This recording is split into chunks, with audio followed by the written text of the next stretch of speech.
Olá, muito bom dia para você. Hoje é dia 20 de fevereiro de 2025. Eu sou Paulo Leite e o Direto do Plenário está no ar.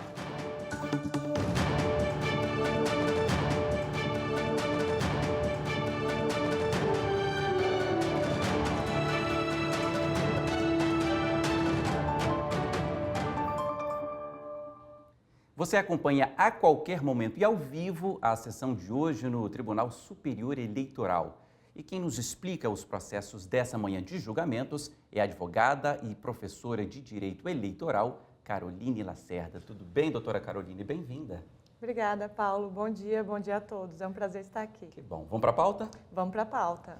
Bom, a sessão tem 15 processos confirmados. Os dois primeiros analisam listas tríplices para compor os tribunais regionais eleitorais do Amapá e da Paraíba, processos que têm como relator o ministro Floriano de Azevedo Marques. Bom, seguindo o item seguinte da pauta, que é o terceiro, discute o futuro de Itaguaí, no Rio de Janeiro. O candidato mais votado na eleição do ano passado, o doutor Rubão, não pôde assumir o cargo. Você tem os detalhes aí para acompanhar junto com a gente. O prefeito interino da cidade é o presidente da Câmara, o vereador Haroldo Jesus. Bom, no TSE, os ministros vão definir se a eleição do Dr. Rubão, no ano passado, configura ou não um terceiro mandato consecutivo. Explica esse caso para a gente, doutora Caroline, por que seria, que discussão é essa, se seria ou não seria um terceiro mandato consecutivo? Esse é aquele caso em que a gente discute se um mandato tampão é ou não é um terceiro mandato consecutivo. A Constituição Federal ela estabelece que não é permitida a reeleição por uma terceira vez consecutiva no Brasil.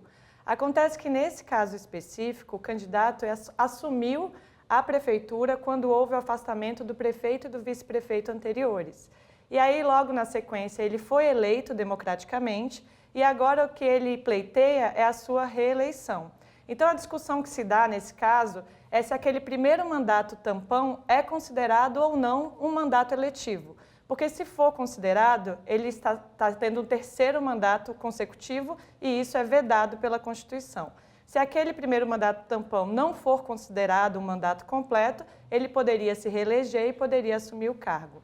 Nesse caso específico, o TRE do Rio de Janeiro estabeleceu que sim, se trata de um terceiro mandato e por isso não permitiu que ele assumisse o cargo, que ele fosse diplomado e que ele tomasse posse.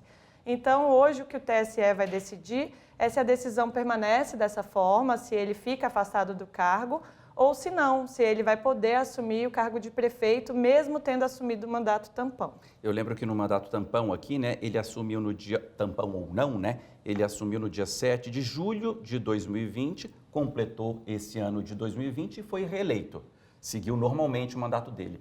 Foi reeleito agora, nessa última eleição, mas agora ele não está no cargo, é isso que você explicava, não é? Isso, exatamente. Ele assumiu o mandato tampão em 2020, em 2020 mesmo ele foi eleito democraticamente e agora nas últimas eleições ele foi reeleito, mas não pôde assumir o cargo porque o Tribunal de Justiça Eleitoral entendeu que seria um terceiro mandato consecutivo. Legal também a gente lembrar para as pessoas, né, doutora Caroline, por que a Constituição veda um terceiro mandato consecutivo, né, para o Executivo? Por quê? A Constituição veda porque a gente quer uma mudança das pessoas que assumem o poder. A gente preza pelo rodízio de pessoas que assumem esses cargos eletivos, para que não haja sempre as mesmas pessoas, as mesmas famílias ali no poder, tomando conta daquele município, daquele estado, é isso que a gente preza. Vou seguir com a pauta aqui porque o caso seguinte também tem origem no estado do Rio e também vai definir o futuro político de uma cidade. Nesse caso, de Três Rios. Mas, diferentemente do processo anterior, o prefeito eleito tomou posse. Joacir Barbalho Pereira, o Joá, concorreu subjúdice, venceu nas eleições de outubro e foi diplomado em dezembro após uma decisão do TSE. Bom, e por que essa discussão? O prefeito teve as contas reprovadas em 2014, quando presidiu a Câmara de Vereadores ali da cidade. O que o TSE julga? Daqui a pouco é um caso completamente diferente do anterior, não é isso? Isso, é um caso bem diferente do anterior, porque a gente está tratando aqui de rejeição de contas. Rejeição de contas para a Justiça Eleitoral é caso de inelegibilidade. Então, o candidato teve as suas contas rejeitadas em 2014. Depois disso, o Tribunal de Justiça reverteu essa decisão e considerou aceitas as contas do candidato. Por isso, ele pôde assumir. Aí ele foi diplomado, foi empossado agora, mas a gente continua a discussão na Justiça Eleitoral. O que o TSE vai discutir hoje é se ele pode continuar no poder, se ele pode continuar no cargo ou se ele vai ser afastado em virtude dessa inelegibilidade por rejeição de contas.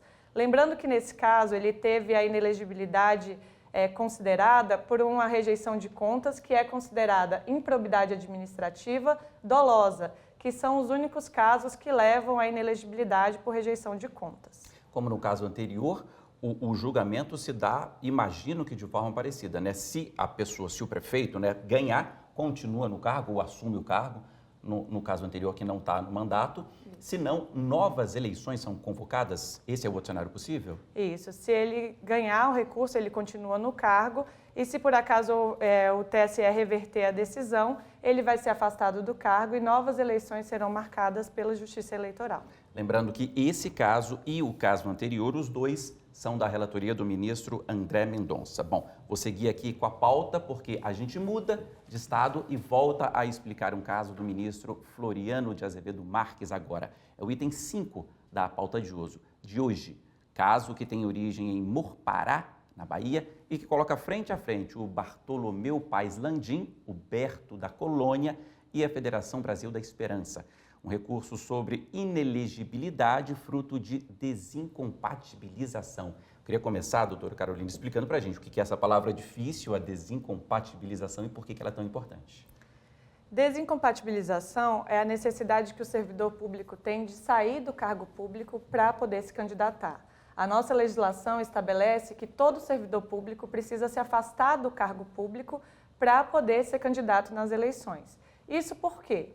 Porque a legislação entende que a pessoa que está no cargo público, ela tem a maior facilidade de ser eleito, porque ela já está no uso da máquina pública, ela já está com muita visibilidade e isso facilitaria o pleito eleitoral. Então, o que a legislação quer? Que haja paridade de armas, que a gente diz, que é simplesmente que todos saiam do mesmo local, do mesmo lugar na disputa eleitoral, que não haja privilégio nem discriminação de forma nenhuma. Então, a desincompatibilização é para que haja essa paridade de armas no processo eleitoral. A Justiça Eleitoral, desculpa te interromper, leva muito isso em consideração, né? Se você falou, a paridade ali, que todos tenham as mesmas chances, né? Isso, com certeza. Nesse caso específico, é um caso bastante interessante, porque o órgão público de que trata o processo é a Colônia de Pescadores.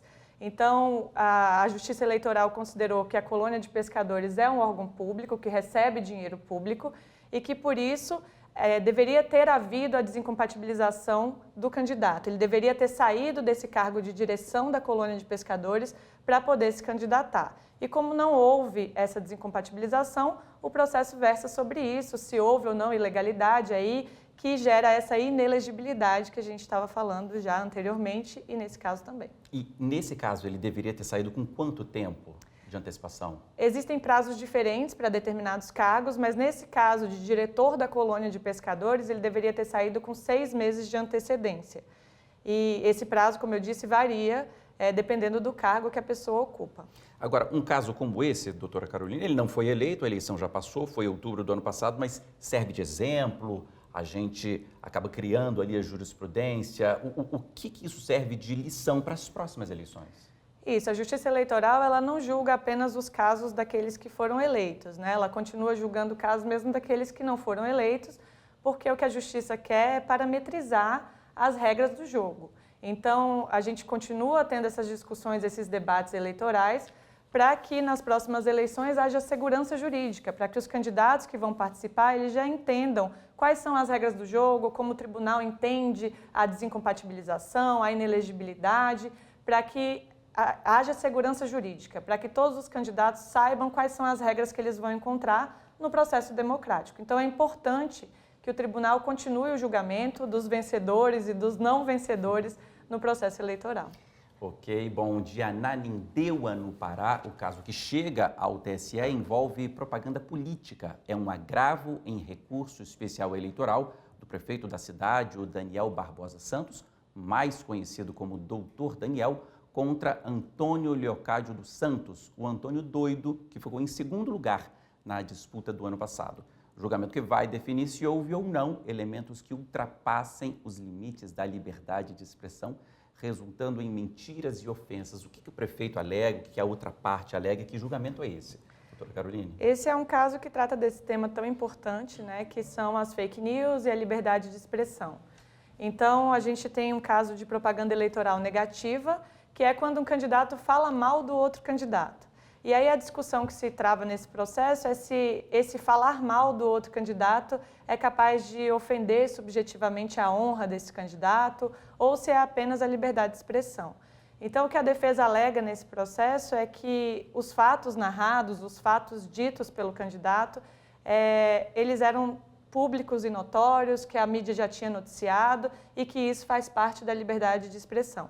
Em contrapartida, a acusação afirma que não, que a pessoa se sentiu ofendida na sua subjetividade, se sentiu ofendida com as palavras que foram ditas. Então, a discussão que a gente tem sobre liberdade de expressão ela é muito relevante porque ela tem esse limite muito tênue, né? Até onde eu posso falar e é considerado liberdade de expressão e até onde isso é considerado ofensivo. O limite é muito tênue, é uma análise que é feita subjetivamente, mas a Justiça Eleitoral tem que analisar a legislação e tem que fazer esse parâmetro, mesmo sendo difícil. A gente fala então de propaganda eleitoral negativa. A gente tem falado, né, nas últimas sessões bastante sobre propaganda eleitoral antecipada, principalmente ali por meio das redes sociais. Esse é um caso diferente. A propaganda negativa ela pode ser antecipada ou não. Se ela acontecer antes do dia 16 de agosto, ela é uma propaganda antecipada, pode ser positiva ou negativa, mas aí seria uma propaganda negativa antecipada, porque aconteceu antes do prazo de 16 de agosto. Porque a legislação diz que a propaganda eleitoral só pode ser feita após o dia 15 de agosto. Então, a gente começa a contar ali do dia 16 de agosto. Que são os 45 dias de campanha, não é isso? Exatamente. E aí, essa propaganda é considerada antecipada, então, quando ela tem esse prazo descumprido. E ela é considerada propaganda normal, né, vamos dizer assim, depois desse prazo. Então, ela pode ser positiva ou negativa e se ela considerar ou não esse prazo eleitoral. Ok, bom, tem mais um caso na pauta sobre propaganda eleitoral irregular. Esse caso vem de Santa Terezinha, na Bahia, e envolve Edson de Jesus Nascimento e a coligação Por Amor a Santa Terezinha. Outro caso de propaganda política, mas bem diferente do anterior ou não, doutora Caroline? Explica aqui pra gente, por favor. Esse caso de Santa Terezinha, ele fala de ausência de comunicação prévia de perfis da rede social. Esse é um caso bastante diferente, que a gente não vê normalmente a Justiça Eleitoral tratando, que é o seguinte: todo candidato, quando ele vai fazer o registro da sua candidatura, ele precisa contar para a Justiça Eleitoral quais são os seus perfis, onde ele vai fazer a propaganda dele, quais são os locais em que serão veiculados aqueles conteúdos de propaganda eleitoral. Nesse caso específico, o candidato deixou de avisar a Justiça Eleitoral o seu perfil na rede social. E aí a parte contrária vem dizendo isso, que é uma propaganda indevida, porque ele não avisou os meios de comunicação em que ele faria a propaganda eleitoral, e aí eles pedem a derrubada do conteúdo que foi colocado na rede social e a aplicação de multa também nesse caso. É um caso do ministro André Mendonça e, nesse caso, a pessoa, o candidato Edson de Jesus Nascimento, foi multado por R$5.000. Ele tenta aqui, então, tirar essa multa e partir para a próxima eleição, se for o caso, sem ela nas costas, né? Isso, exatamente. Casos de propaganda eleitoral, de falta de aviso prévio dos perfis da rede social, eles são capazes de gerar multa e de gerar a derrubada do conteúdo da rede social.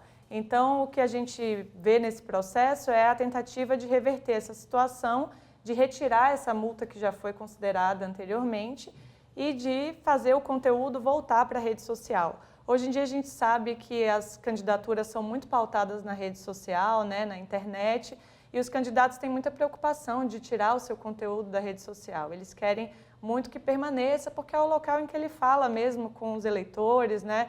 É um local de fácil acesso, todo mundo hoje em dia vai na rede social para se informar, né? Talvez até mais do que na televisão e no rádio, que vem perdendo a sua importância em detrimento da rede social, né? Vou lembrar aqui os casos, doutora Carolina. A gente tem um primeiro caso aqui, né, o processo 3, melhor dizendo, que a gente começa ali com 2 análises de listas tríplices, né, do Amapá e também da Paraíba. A gente já falou do primeiro caso, que é o processo 3, uma discussão sobre terceiro mandato consecutivo, ali na cidade de Itaguaí, no Rio de Janeiro. Depois, a gente falou de uma inelegibilidade por rejeição de contas públicas, caso de Três Rios, que você explicava. Seguindo, a gente falou também sobre inelegibilidade por desincompatibilização, aquele caso curioso, interessante, que você falava da colônia de pescadores. Depois, propaganda política negativa, que a gente explicou no processo anterior. E agora, esse outro caso de propaganda irregular, mas por não declarar para a Justiça Eleitoral quais seriam os sites, os perfis ali do candidato. Tem mais um processo que discute essa questão do terceiro mandato consecutivo, esse vem de Vitória da Conquista, na Bahia. É outra discussão, né, o segundo, então, portanto, do dia, né, dessa manhã, que envolve essa discussão de terceiro mandato consecutivo, não é? Exatamente. Essa discussão de terceiro mandato consecutivo é uma discussão que está sendo muito trazida para a Justiça Eleitoral. Nesse caso, hoje a gente tem 2 processos na pauta, mas isso foi discutido, inclusive, aqui no Legislativo, isso já vem sendo discutido muitas outras vezes. Por quê? Porque a jurisprudência do TSE ela já foi bastante restritiva em relação a isso e hoje em dia ela é um pouco menos restritiva. Como assim, né? A gente tem casos em que o TSE não considerou um terceiro mandato consecutivo porque a pessoa assumiu o mandato tampão por um tempo muito curto. Então, o TSE tem alguns precedentes em que ele diz que quando a pessoa assume rapidamente o mandato e no mesmo ano ela já é eleita democraticamente, isso não poderia ser contado como um mandato completo. E aí a discussão fica muito mais acalorada quando a gente tem essa oscilação de jurisprudência. No caso que a gente conversou aqui, o candidato ele assumiu substituindo o prefeito e vice-prefeito do município e ele ficou por pouquíssimo tempo. Ele entra em 2020. Itaguaí, no Rio de Janeiro, não é isso? Itaguaí. Ele entra em 2020 e em 2020 mesmo ele já é eleito. Então, o que ele vem alegando no processo? Ele fala que isso não pode ser considerado um mandato completo, que seria injusto que a Justiça Eleitoral não permitisse que ele assuma a sua reeleição. Também tem um outro ponto que é muito relevante, que a Justiça Eleitoral leva em consideração, que é o fato da pessoa ter sido eleita democraticamente. Então, ele assume um mandato tampão, sem a eleição da população, mas depois ele é eleito no mesmo ano democraticamente, isso tem um peso muito grande para a Justiça Eleitoral, e depois ele é reeleito para o mesmo cargo, também democraticamente. Então, a Justiça Eleitoral, ela preza muito pela quantidade de votos, pela vontade da população. Então, quando a população elege uma pessoa, isso é levado em consideração no julgamento da Justiça Eleitoral. E aí, ela tende a levar em consideração o período em que é assumido esse mandato tampão. Então, temos Itaguaí, no Rio de Janeiro, Vitória da Conquista, na Bahia, com a mesma discussão. Isso, essa mesma discussão. O processo que discute algo bastante diferente hoje são os casos de fake news e de propaganda eleitoral, porque os dois são bastante diferentes, né? O primeiro, ele fala de uma propaganda antecipada negativa, o outro fala de não avisar sobre os perfis da rede social. A propaganda antecipada negativa é até um processo que costuma existir muito dentro da Justiça Eleitoral. Agora, esse que a gente falou por último, de não avisar a Justiça Eleitoral do perfil na rede social, é um processo muito diferente. Assim, é bom a gente acompanhar a jurisprudência que vai se consolidar daí. É o processo 7 que vem de Santa Terezinha, na Bahia. Esse de não ter avisado, né, dos perfis. O anterior que a senhora citava era o de Ananindeua, no Pará, que é de propaganda política, propaganda eleitoral negativa. Exatamente. Não é isso? Bom, hora das notícias mais recentes da Justiça Eleitoral. O Tribunal Superior Eleitoral confirmou as multas que deverão ser aplicadas pelo Tribunal Regional Eleitoral do Ceará para prefeita e vice-prefeita eleitas na cidade de Ipu, no Ceará. Milena Damasceno e Arlete Mauriceia de Carvalho deverão pagar R$10 mil cada uma. Elas foram condenadas por propaganda eleitoral antecipada e irregular nas eleições agora de 2024. As informações com Pablo Lemos. No recurso ao Tribunal Superior Eleitoral, as então pré-candidatas pediram a redução do valor da multa aplicada. Elas sustentaram que não participaram de forma ostensiva da carreata e motociata, mas apenas como convidadas. No entanto, para o relator do processo, o ministro André Mendonça, ficou comprovado, sim, propaganda eleitoral antecipada. Entre os elementos citados pelo ministro para justificar o entendimento está o uso de jingle, que, segundo ele, configurou pedido explícito de voto, com a agravante de ter sido veiculado em carro de som. Segundo André Mendonça, o valor da multa foi fixado de acordo com os princípios da proporcionalidade e da razoabilidade e com a jurisprudência e as súmulas que tratam dessa questão no TSE. O Tribunal Superior Eleitoral também confirmou as multas aplicadas a uma prefeita eleita e a um candidato a vereador em Mogi das Cruzes, São Paulo, também nas eleições de 2024. O motivo: propaganda eleitoral antecipada com pedido de votos. A repórter Viviane Novaes tem as informações. Por unanimidade, os ministros do TSE mantiveram a decisão do Tribunal Regional Eleitoral de São Paulo de aplicar multa a 2 políticos de Mogi das Cruzes, no interior do estado. De acordo com o processo, a prefeita eleita Maria Luísa Bertaioli, na época da campanha, fez um vídeo em que exaltava as qualidades de Leandro Cantero, então candidato a vereador. Os dois publicaram o vídeo no Instagram. A defesa dos 2 candidatos alegou que o vídeo foi retirado da rede social, mas o partido Podemos, que entrou com a ação na Justiça Eleitoral, apresentou a gravação que havia sido publicada. O relator, ministro André Mendonça, afirmou que, pelas palavras usadas por Maria Luísa no vídeo, houve pedido de voto. Segundo o ministro, o TRE reconheceu que houve propaganda eleitoral antecipada com base em súmulas do Tribunal Superior Eleitoral. A decisão agravada, ela reconheceu os óbices processuais em função das súmulas 30 e 72 do TSE, que tratam da ausência de pré-questionamento e do fato de a decisão do próprio regional estar amparada na jurisprudência deste TSE. Também na ausência de impugnação específica desses fundamentos, havendo assim deficiência na peça recursal, com base na súmula de número 26.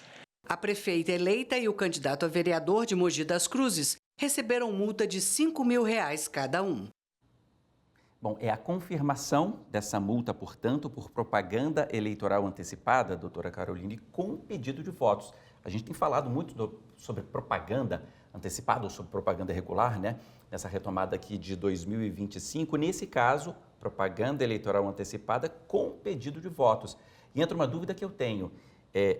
Existem as palavras mágicas que nem sempre são explícitas. Nada disso pode? A propaganda antecipada, ela é muito difícil também de ser julgada pela Justiça Eleitoral. Como eu vinha falando, né, a propaganda antecipada é aquela que é feita antes do dia 16 de agosto do ano das eleições. Mas aí o prazo é até fácil da gente entender. Difícil é a gente entender o que é e o que não é propaganda eleitoral. A Justiça Eleitoral, ela vem entendendo que não é permitido pedir votos. Então, essas palavras mágicas que você falou, pedir voto, falar que vai ser candidato antes da hora, pedir para votar no partido, falar esteja comigo, venha comigo, coisas nesse sentido. Essas são as palavras mágicas, né? Porque explícito é vote em mim, não é isso? E normalmente o candidato sabe que ele não pode falar vote em mim, mas ele fala coisas semelhantes, do tipo venha comigo, vamos juntos, e isso pode ser considerado também propaganda antecipada. Então, mais uma vez, o limite é muito tênue, né? A propaganda não pode ser feita antes do prazo e ela não pode ser feita também de forma enviesada, de forma atravessada. Não é simplesmente falar vote em mim, mas a Justiça Eleitoral considera que essa propaganda antecipada pode ser qualquer dessas palavras mágicas, né? Que a gente vem falando muito sobre isso e é muito difícil definir essa linha. É uma confirmação de uma multa de pessoas que foram eleitas, né, prefeito, inclusive lá da cidade. É uma multa de R$ 5.000, que eu imagino que não pese no bolso ali, né, do partido ou da prefeita, mas também serve de exemplo. Serve de exemplo, às vezes até pesa o valor, porque dependendo do município não tem muita verba, e isso pesa, mas serve de exemplo e serve para parametrizar, né? O que a Justiça Eleitoral quer, no fim das contas, é estabelecer a segurança jurídica. O que é essa segurança jurídica? É o candidato e a população poderem prever o que vai acontecer no momento eleitoral. Então, o que a Justiça Eleitoral define é a previsibilidade, que a gente diz, é a cognoscibilidade, que é conhecer como que a Justiça Eleitoral define os seus parâmetros. Então, o que eu vinha dizendo, mesmo se o candidato perde as eleições, o processo que está sendo julgado no TSE e na Justiça Eleitoral como um todo, ele tem uma relevância enorme, porque é ele que define os precedentes das próximas eleições. Então, é muito importante que a gente preste atenção e que a gente veja os parâmetros para depois não ter essa quantidade absurda de processo discutindo as mesmas coisas na eleição seguinte. Ok, bom, a gente segue com as notícias porque o Tribunal Superior Eleitoral considerou regular o registro de candidatura de Nercy Santin, prefeito reeleito de Abelardo Luz, em Santa Catarina, pelo MDB, nas eleições agora de 2024. Os ministros rejeitaram a hipótese do exercício de um terceiro mandato consecutivo do político no cargo. Quem tem as informações é a Manuela Borges. Em 2016, Nercy Santin venceu a disputa à prefeitura de Abelardo Luz. Ele concorreu de maneira subjúdice, ou seja, à espera de uma decisão definitiva da Justiça Eleitoral. A conclusão do processo foi em desfavor do candidato e Santin teve que deixar a função após 3 meses à frente da prefeitura. Em 2020, o político venceu novamente e exerceu todo o mandato. Em 2024, foi reeleito. O Ministério Público Eleitoral e a coligação Aliança por Abelardo Luz alegaram que Santin estaria inelegível em razão de um suposto terceiro mandato consecutivo. O caso foi parar no Tribunal Regional Eleitoral de Santa Catarina, que não concordou com a alegação e negou os recursos. No Tribunal Superior Eleitoral, o plenário acompanhou por unanimidade o voto do relator, ministro Antônio Carlos Ferreira, que confirmou o entendimento da Corte Regional. Sendo assim, o TSE, levando em conta que a interpretação da norma deve atender aos princípios da periodicidade dos mandatos e da alternância do poder, concluiu que a ocupação da chefia do Poder Executivo de forma precária, breve e fora dos 6 meses anteriores ao pleito para o mesmo cargo não atrai a incidência da inelegibilidade pelo exercício do terceiro mandato consecutivo. O prefeito Nercy Santin, portanto, que já estava no cargo, vai continuar no cargo. Ele foi eleito subjúdice ainda porque ficou um período entre 2016 e 2017, mas saiu do cargo, depois ficou 2020 o mandato e agora foi reeleito em 2024, vai permanecer, portanto, no cargo o prefeito. A gente tem 2 casos como esse, né, doutora Carolina? A gente lembrava na pauta de hoje dessa discussão sobre um terceiro mandato consecutivo, Itaguaí, no Rio de Janeiro, e Vitória da Conquista, na Bahia. Mas tem uma outra discussão importante, que é de Três Rios, que você lembrava aqui para mim, essa questão da improbidade, não é isso? Explica para mim que caso é esse, o que a gente acompanha também na discussão de hoje. Isso, o caso de Três Rios, retomando, é aquele que fala da inelegibilidade por rejeição das contas. É importante a gente falar aqui um pouco sobre essa inelegibilidade que vem de rejeição de contas e também vem de improbidade administrativa. A lei das inelegibilidades, que foi modificada pela lei da ficha limpa, ela estabelece 2 casos de inelegibilidade por improbidade administrativa. Um fica na linha G e o outro fica na linha L da legislação eleitoral. O que essas normas estabelecem? Que a pessoa que cometeu um ato de improbidade administrativa doloso, que teve as suas contas rejeitadas, ela fica inelegível por até 8 anos depois do cumprimento das penas. Então, o que a legislação eleitoral fala sobre isso? Que precisa ser um ato de improbidade administrativa.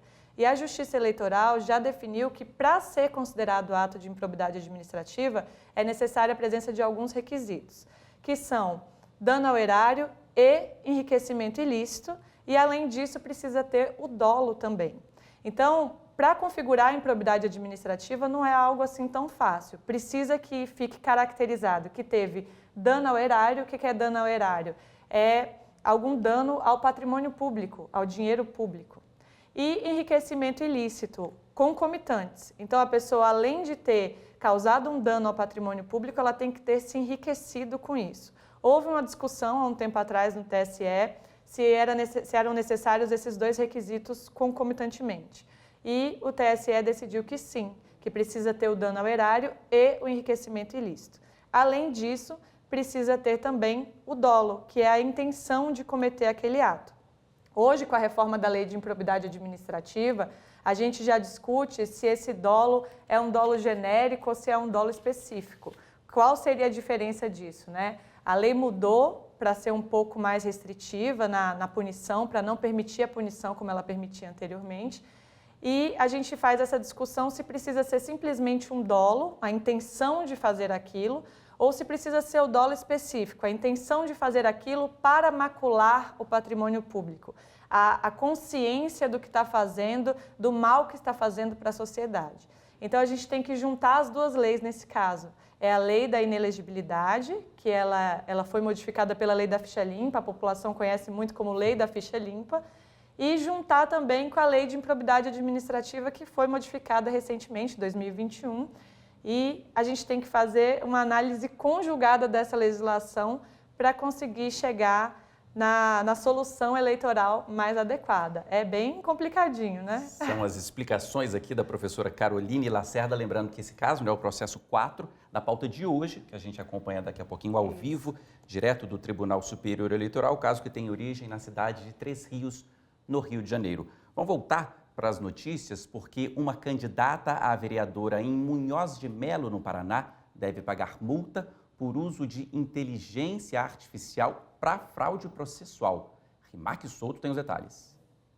O Tribunal Superior Eleitoral manteve uma decisão do Tribunal Regional Eleitoral do Paraná que condenou Francisileide Moura Nigra, candidata ao cargo de vereador no município de Munhoz de Melo nas eleições de 2024, a multa de R$ 2.000 por litigância de má-fé contra Marcondes Araújo da Costa, candidato ao cargo de prefeito na mesma localidade.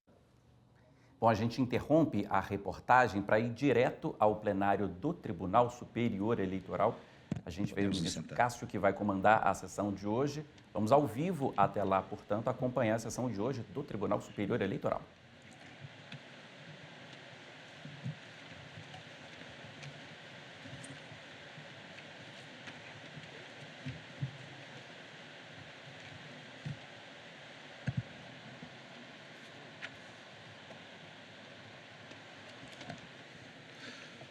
Bom dia a todos.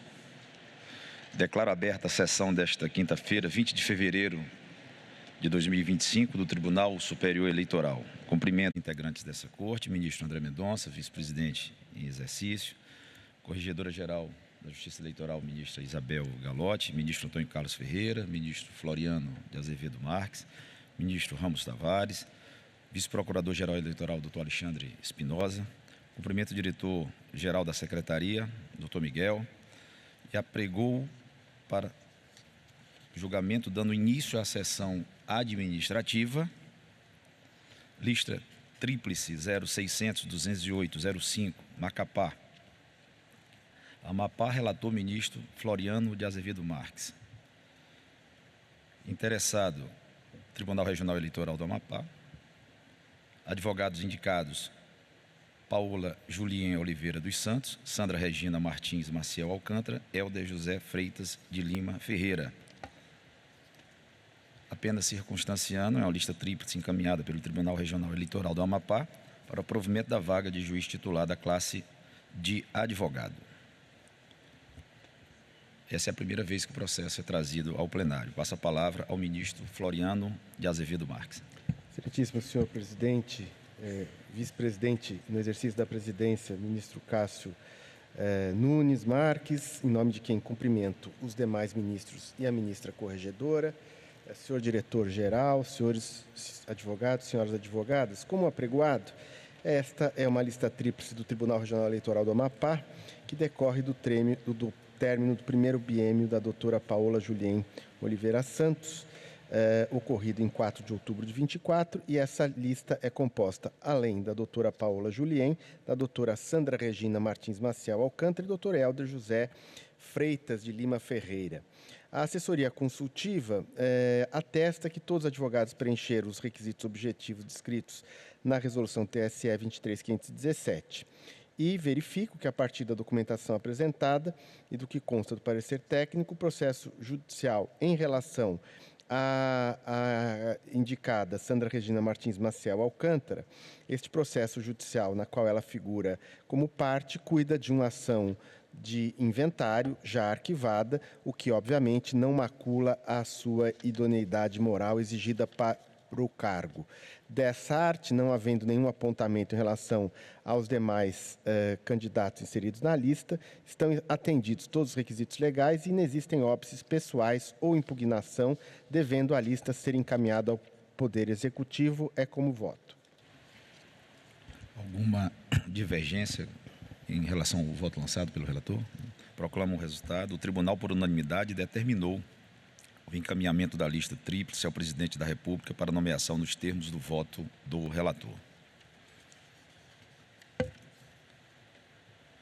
Chamo para julgamento lista tríplice 0613-598-26, João Pessoa, Paraíba. Relator também ministro Floriano de Azevedo Marques. Interessado TRE da Paraíba. Os advogados indicados são Venâncio Viana de Medeiros Neto, Jorge Salomão Leite, Eliana Cristina Caldas Alves. Também inaugura pela primeira vez trazida a julgamento pelo tribunal. Tenho a honra de passar a palavra ao eminente relator. Reiterando os cumprimentos, aqui se trata de uma lista tríplice para preenchimento de vaga na classe de jurista do Tribunal Regional Eleitoral da Paraíba.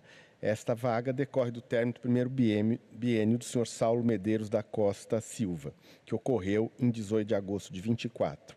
A lista é composta pelo doutor Venâncio Viana de Medeiros Neto, doutor Jorge Salomão Leite, pela doutora Eliana Cristina Caldas Alves.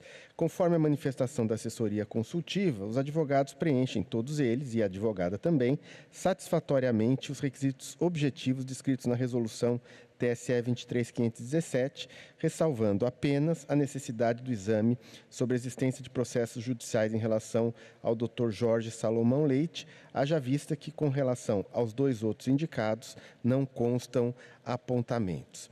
No caso do Dr. Jorge Salomão Leite, a unidade técnica registra que foi juntada certidão positiva cível expedida pela Justiça do Estado da Paraíba, na qual consta a existência de 3 ações judiciais cíveis em desfavor do indicado Jorge Salomão Leite, conforme as certidões de objeto e pé que eu transcrevo aqui no meu voto.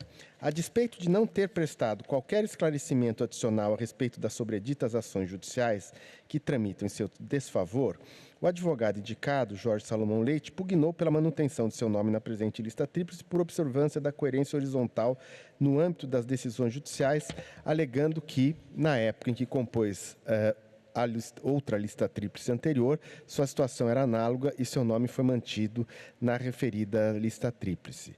Observo, todavia, que, como apontado no parecer emitido pela assessoria consultiva, diferentemente da situação apontada naquela lista tríplice, quando noticiada a existência de apenas uma ação judicial em desfavor do Sr. Jorge Salomão, agora pendem atualmente em seu nome 3 feitos judiciais de execução. De fato, 2 processos cíveis acima citados, cujas ações foram ajuizadas em 21 e 23, não constavam da certidão judicial apresentada naquela ocasião.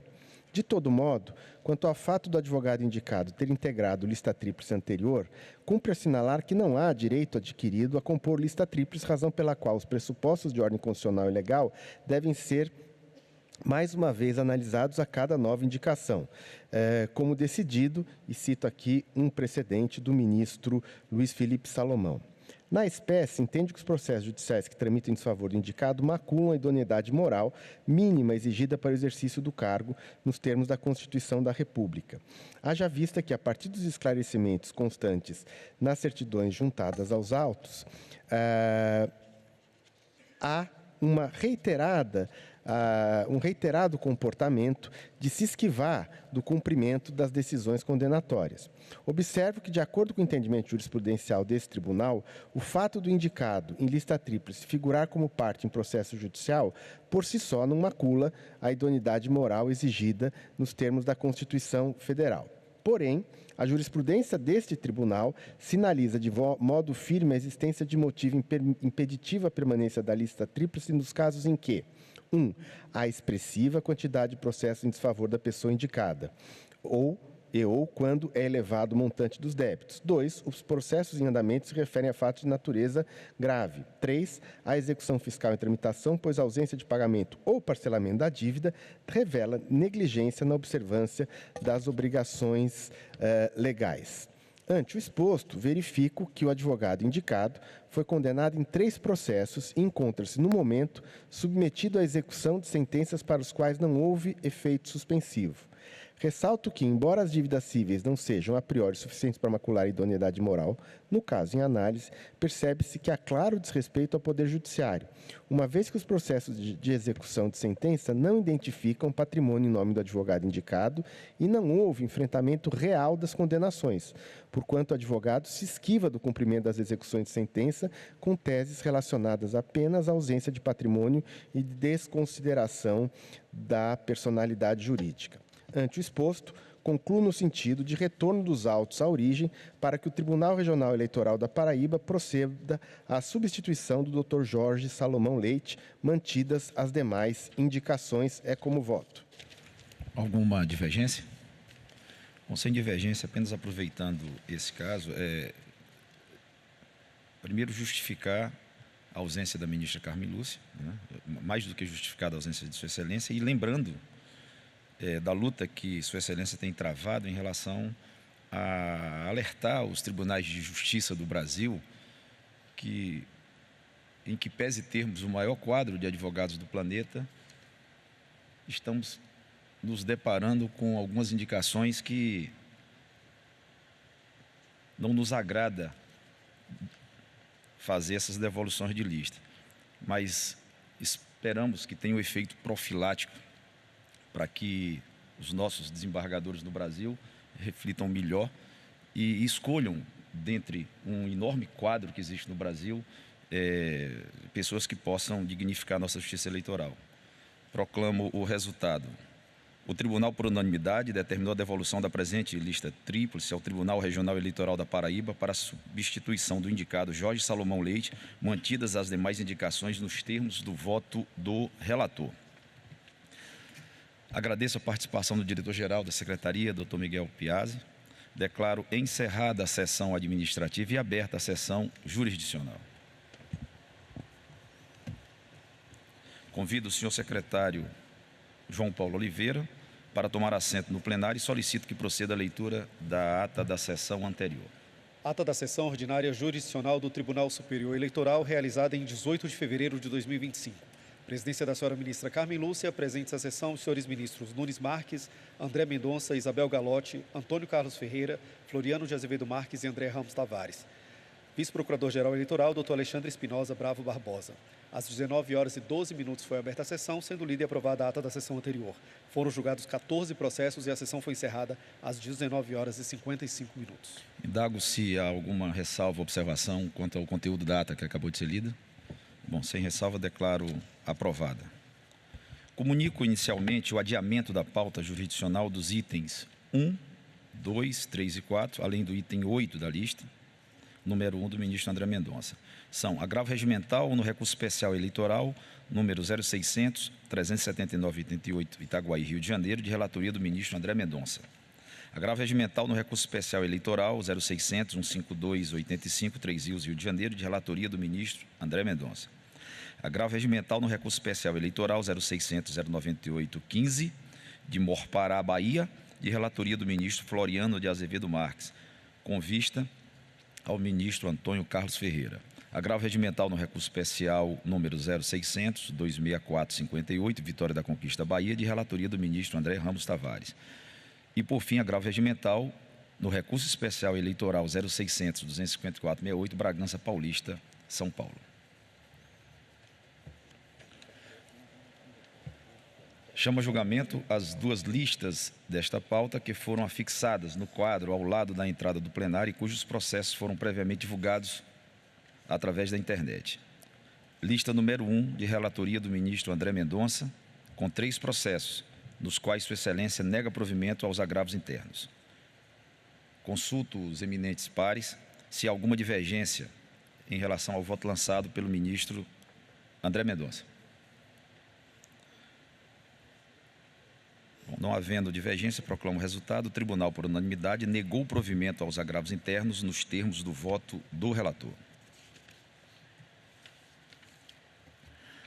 Chamo a julgamento lista número 1 de relatoria da ministra Isabel Galotti, com 4 processos, nos quais Sua Excelência nega provimento aos agravos internos.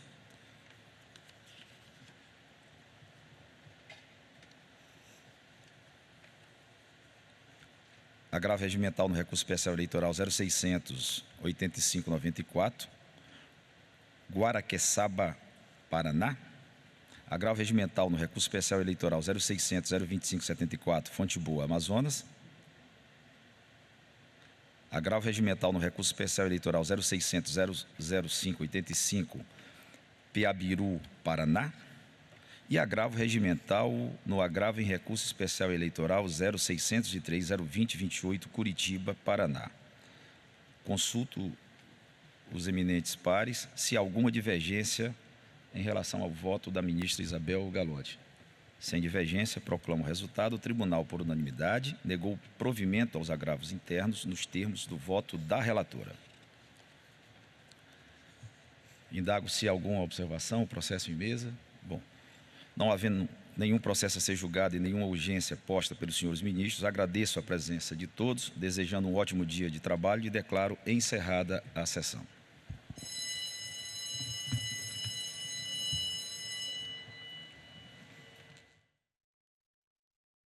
O Direto do Plenário com a sessão do Tribunal Superior Eleitoral fica por aqui.